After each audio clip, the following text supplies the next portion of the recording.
much, everyone. Thank you on a Friday. That's some Friday love right there. Thank you. Welcome to The Tonight Show, everybody. Let's get to the news and jokes. Well, guys, everyone's still talking about last night's presidential debate, but based on the early ratings, it had about 7 million fewer viewers than the first one. It's not that 7 million people chose not to watch, it's that after the first debate, they left the country.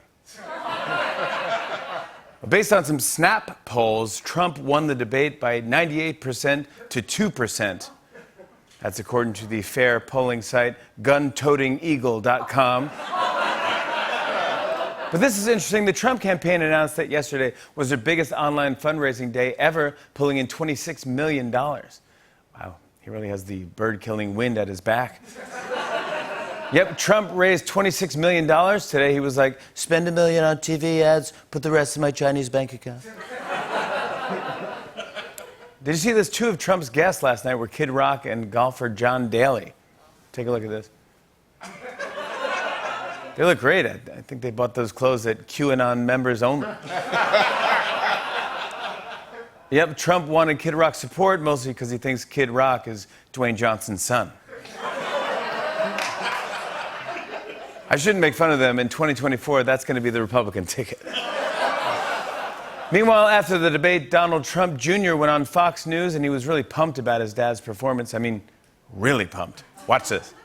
The media runs right away. It's Russian disinformation. There's literally zero evidence that it's Russian disinformation. The director of national intelligence said it. And by the way, more importantly, the FBI said it. And I don't say that because I think the FBI has more credibility. I say that because it's pretty clear that the FBI has done whatever they possibly could to hurt Donald Trump. So if they're even coming out and saying this, meaning the upper levels of the FBI, the door kickers love us, not so much the bureaucrats at the top.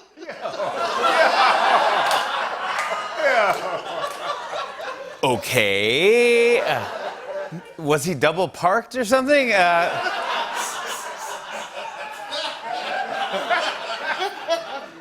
Looks like someone's been dipping into Daddy's nuclear-powered steroids. He sounds like a kindergartner who can't wait to tell you about his day. And then we finger painted, and then we ate lunch, and then we played outside, and then we stuck up for Russia, and then I don't know if I was watching Hannity or an episode of Narcos. In 6 months, Don Jr. is going to be auctioning off unclaimed storage units. That's a good deep cut. He sounds like the guy who reads the side effects on the end of a Zoloft commercial. Sounded like every conversation that's ever happened at a rave. Well, with less than 2 weeks until the election, the president is campaigning as much as he can. Take a look. President Trump, he is about to begin a whirlwind weekend of campaigning. He'll be heading down south for campaign events in the Villages, then a rally tonight in the Panhandle in Pensacola. He'll be staying overnight in Florida, getting a chance to early vote tomorrow. He'll be holding rallies this weekend in places like North Carolina, Ohio, and Wisconsin, and then Sunday, another rally in New Hampshire. He's starting to turn into that band where you're just like, weren't they just here? The rallies aren't really changing Trump's approval rating. However, the coronavirus numbers are through the roof. Trump hasn't worked this hard since he had to be quiet for 2 minutes at the debate last night. This is pretty crazy. A security researcher claims that he was able to get into Trump's Twitter account by guessing his password. And check out what it was. A Dutch security researcher was able to access President Trump's Twitter account last week by guessing his password, MAGA 2020. If you're worried about the nuclear codes, don't be. That password is MAGA 2020 with 2 exclamation points. Well, another big story is early voting. Millions of Americans are doing it, and today one of them was Mike Pence. Here he is casting his ballot in Indiana.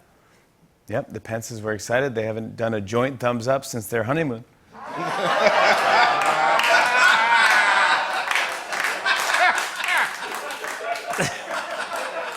What do you think? All right. Some news from overseas. Okay. Never mind. Some news from overseas.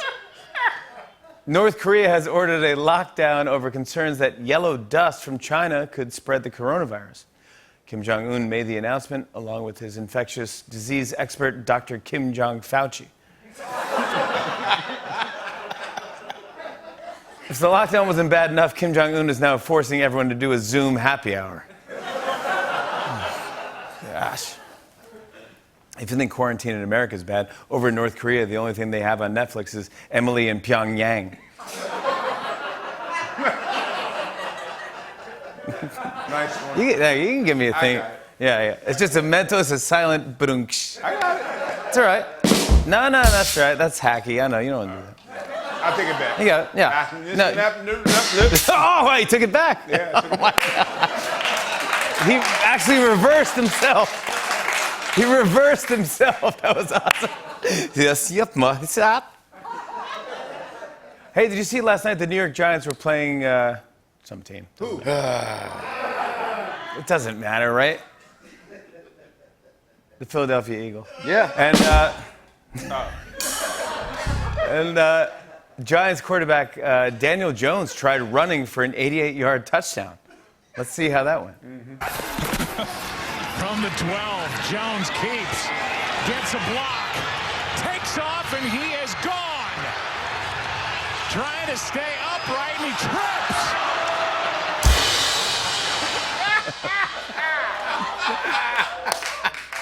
That felt like rewatching the last season of Game of Thrones. Like, yes. Well, the holidays are coming up, and Southwest Airlines just made a big announcement about their flights. Take a look.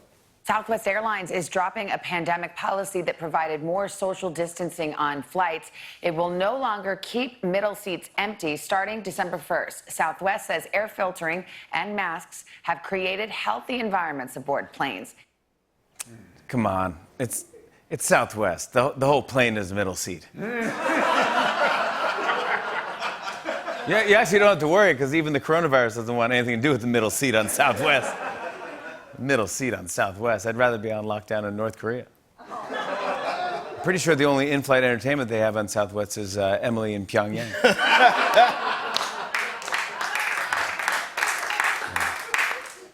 And finally, Guinness is about to unveil its newest product. Let's see what it is. Guinness launching its first ever non-alcoholic beer. It's called Guinness Zero. Took the company 4 years to recreate the same taste as its original stout without the alcohol. If you order that in Ireland, you're marched through town while everyone throws rotten vegetables at you. Shame, shame!